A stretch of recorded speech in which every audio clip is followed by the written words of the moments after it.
So let's start with digital input output ports.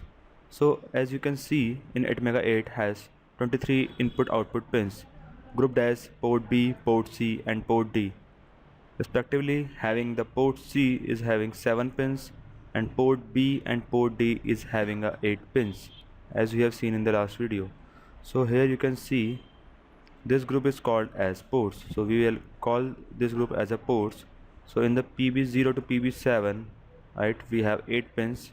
PC0 to PC6, in the port C we have 7 pins, and in PD0 to PD7 we have 8 pins. So in this way you can use 3 port in programming. Notice that all these pins have some functions written in bracket.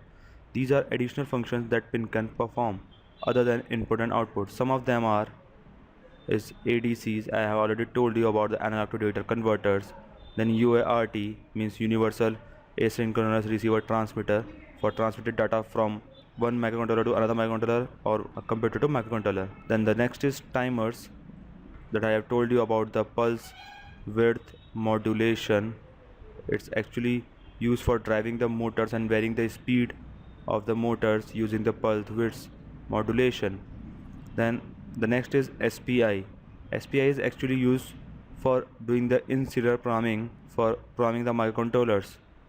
It's MISO, then MOSI and SCK means master in, slave out, master out, slave in and serial clock. So these three pins are basically used for programming the microcontrollers. External interrupts.